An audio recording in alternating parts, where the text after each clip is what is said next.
graças a Deus, ainda não cheguei aí no processo 100% de cura, mas Deus, ele é muito bom em processos. Sim. Né? E melhor ainda, eu falo que Deus, ele é impressionante na capacidade dele de fazer aquele plot twist total na vida do crente, né, de uma forma geral. Uhum. E é bom estar aqui porque esse ano, como você falou, né, eu já comecei o ano assim, passando por um momento bem difícil na saúde, né, foi muito complicado, dias assim de bastante sofrimento, mas Deus, ele é especialista em reverter quadros, assim. Amém. Eu tive um quadro pulmonar com algumas complicações e, assim, a minha recuperação tem sido surpreendente, né? Até os médicos, assim, têm dito que a evolução do meu quadro está sendo muito surpreendente. Amém. E engraçado, chega a ser engraçado, assim, né? Porque eu comecei o ano com um momento... Não fica emocionado. Eu sei que é emocionante, mas fica calmo. Emoção. Comecei o ano aí com um momento bem complicado, mas agora Deus, com a sua capacidade enorme assim de surpreender, tem derramado assim bênçãos sem medida sobre a minha vida. Eu sempre falo assim, falei isso agora há pouco aqui. Deus até ama vocês, né? Porque está escrito na Bíblia que Ele ama, mas eu sou filha amada, mimada, queridinha de Jesus, entende? Peraí, aquela próxima música eu vou cantar, em vez de Tem Ciúmes de Mim, eu vou cantar Eu Tenho Ciúmes de Ti, porque ela tá amando mais você, Deus tá amando mais você do que eu. Muito mais. Ele me ama muito mais do que a maior parte da galera aí. Ele me ama muito mais, porque, assim, de fato, nós não somos merecedores, né? E quando eu falo que Deus é especialista, né, em plot twist, né, a Páscoa, para mim, mostra isso com muita clareza, né? A gente viu ali o povo chorando, sofrendo com a morte de Jesus, sim, né? E ele veio ao terceiro dia glorioso, né, mostrando assim, tô aqui, né? A sim, morte não me venceu. Amém. Então, desde mais de 2000 anos atrás, a gente vê que Deus, ele é especialista em reverter quadros. E aí, às vezes, quando a gente se vê numa situação difícil, a gente esquece, muitas vezes, daquilo que Deus já fez e daquilo que Ele faz todos os dias, né? Teve um dia, eu acho que eu cheguei a comentar isso com o pastor Tiago, né? Que eu estava passando muito mal em casa, assim. Eu estava péssima, eu falei, hoje eu vou ter que ser hospitalizada. Desculpa te cortar, só botar o microfone um pouquinho mais... Ah, tá. E aí eu falei assim, cara, hoje eu vou ter que ser hospitalizada, porque hoje eu estou muito mal mesmo. E eu falei para Deus assim, eu orei ao Senhor, sempre orando, falando, Deus, eu não estou aguentando mais isso. Né? Eu falei para Deus, a sua palavra diz que o seu fardo é leve. Não estou sentindo leveza. Eu estou sentindo que está muito pesado, eu não estou dando conta. Né? Mas Deus falou muito ao meu coração assim, eu não tenho compromisso com as suas vontades, mas eu tenho muito compromisso com a minha palavra. Amém. E naquela semana mesmo eu vi assim, o meu quadro mudar de uma forma impressionante. E desde então tem sido bênção sobre bênção, assim, milagre sobre milagre. E eu tenho visto assim, que realmente, às vezes, a gente está tão imerso nos problemas, a gente está tão imerso na dor, a gente está tão imerso, né, nas adversidades, que a gente esquece, né, de onde vem o nosso socorro e a gente esquece do poder de onde vem o nosso socorro. Aleluia. Né, que é muito maior do que aquilo que nós pedimos ou pensamos. Amém, glória a Deus. E eu acho que isso tem muito a ver com a Páscoa em si, porque tudo a ver com a Páscoa. Através do sangue de Cristo a gente é curado, a gente tem essa vida leve, né? E eu me lembrei, enquanto você falava, eu li um livro chamado A Cruz, do Dário Martini. Inclusive, eu vou até, ao longo da conversa, talvez jogar algumas coisas desse livro, que esse Dário, ele é um evangelista, ele não é teólogo, né, estudioso da palavra, ele é um evangelista, é um cara que ama Deus, e ele vive viajando o mundo pregando o evangelho. E aí ele escreveu esse livro, A Cruz, com base nas experiências que ele já viveu, na prática, tomando posse do sangue de Jesus, sabe? E aí ele fala que o sangue de Cristo derramado na cruz é como se fosse um cartão de crédito, em que ele comprou a nossa cura, a nossa paz, a nossa vitória sobre o inimigo, várias coisas, e muitas vezes a gente não usa isso. É como se tivesse um cartão de crédito à nossa disposição e a gente não usasse. Verdade. E quem é que não vai usar se te derem um cartão ilimitado, sabe? Então tem muito a ver com o que a Vanessa falou, né? É como se ela estivesse pegando esse cartão e usando. Falou, Deus, eu preciso agora, então agora eu quero usar. Né? E Deus já conquistou isso pra gente na cruz, né? Amém. Quando você falou na questão que Deus, a questão dos detalhes, né? A Páscoa fala sobre isso, né? Eu estava até conversando com os adolescentes, a gente está lendo, estudando na escola bíblica o livro de Max Lucado, A Graça. E ontem a gente estudou sobre, ele pega a pessoa de Barrabás, né? E ele vem fazendo um trocadilho como Barrabás fosse a gente.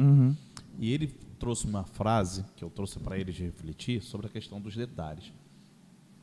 Como Deus poderia não ignorar o pecado e, ao mesmo tempo, preservar o pecador.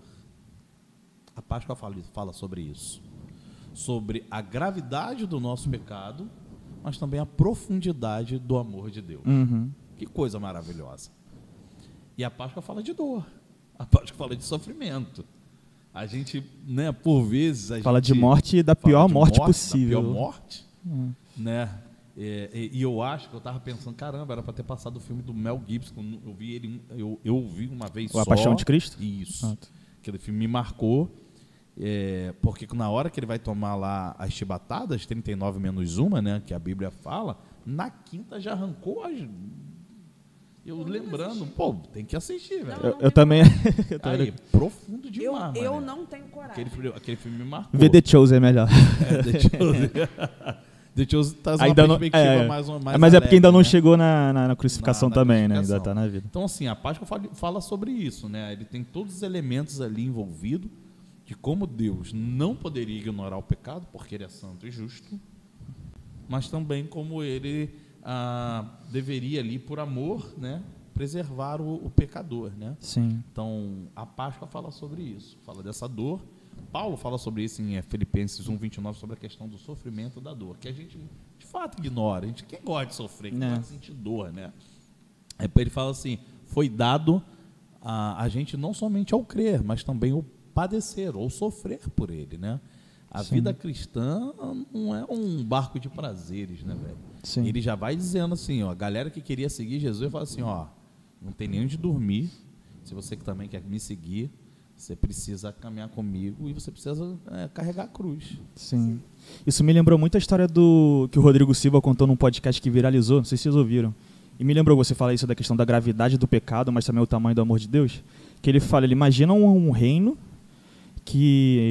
Você deve conhecer, talvez o pessoal também conheça, mas eu acho muito, muito maneiro. Que ele falou, imagina um reino que o pessoal tá tipo aloprando, fazendo de tudo lá, e o rei fala, cara, eu preciso estabelecer alguma coisa para segurar essa galera, vamos dizer assim, né? Para acabar os crimes, acabar o caos. E aí ele bota uma lei muito rígida, que é qualquer um que cometer um crime vai ter seus 2 olhos arrancados. Não importa se o crime for leve ou pesado, vai ter seus 2 olhos arrancados. E aí, de fato, geral para, a cidade fica uma paz. Só que aí, certo dia, o rei está lá sentado e os seus guardas vêm e falam, ó, uma pessoa cometeu um crime, ele está aí fora e a gente vai trazer para que a punição seja feita. Quando eles trazem, é o filho do rei. E aí o rei toma aquele choque e fala, caraca, e agora? Se eu não punir meu filho, as pessoas vão começar a voltar ao crime achando que eu não cumpro a minha palavra. Se eu punir, talvez crie um estado tão grande de medo, de colapso, que as pessoas vão pensar assim, que se ele não poupou seu filho, imagina o que ele vai fazer com a gente. Então ele ficou como é que se fala? Uma sinuca de bico, né? Ficou sem saber o que fazer ali. E aí ele fala, se a lei que eu instituí pede 2 olhos pelo crime, então é 2 olhos que a lei vai ter. Pode arrancar os meus. E aí o rei vai e arranca os seus olhos no lugar do seu filho. Então, eu acho que é mais ou menos isso, né? Deus viu a humanidade e falou, cara, eu sou justo, eu tenho a minha justiça. E a humanidade está pecando. Como é que eu vou fazer? Se é um cordeiro em sacrifício, é um cordeiro perfeito de sacrifício que eles precisam para expiar esse pecado, não vão ser eles que vão morrer, vai ser meu filho, né? E ele manda Jesus. Então, acho que tem muito a ver com isso que você falou. Sim, né? sim. É muito interessante. A Bíblia, ela é maravilhosa e ela se conversa o tempo todo, né? É uma narrativa de uma história que começa em Gênesis e se conclui em Apocalipse.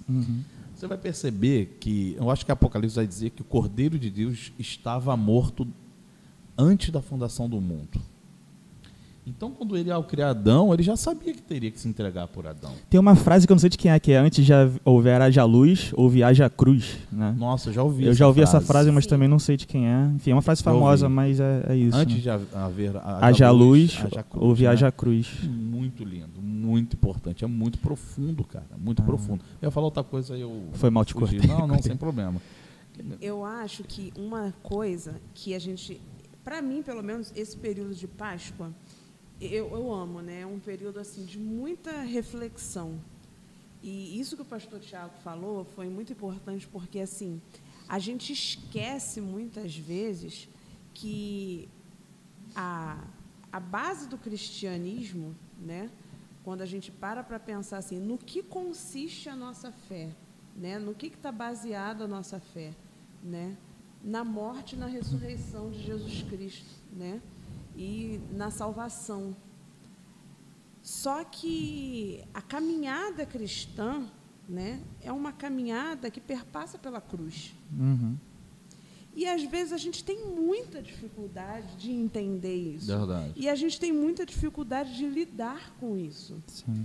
Essa semana eu estava conversando com uma amiga e eu falei para ela assim, esse momento que eu passei nesse início de ano, uma das coisas que eu coloquei para mim mesmo, porque a galera que já me conhece sabe que eu sou especialista em passar por provas difíceis. Ano passado tu também passou pelo Vale da Sombra da Morte, né, Foi mano? ano retrasado. Foi ano retrasado? Teve uma pausa de um ano aí. Deus te deu um descansinho, né? É igual Rock in Rio.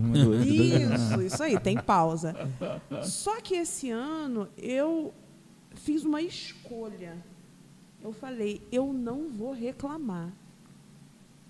Eu não vou reclamar, porque eu sei que isso vai passar.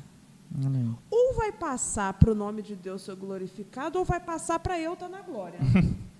Das duas. A glória vai acontecer de qualquer jeito. Mas vai passar. E a cruz, o resultado da cruz é a glória. Amém.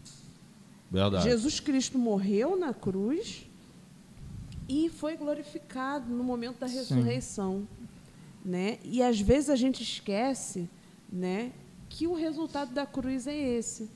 E a gente vê ao longo da Bíblia isso se repetindo várias vezes. A gente vê o povo de Israel indo para o exílio, passando por todas as mais diversas coisas, reclamando pra caramba, porque o povo gosta de reclamar, né?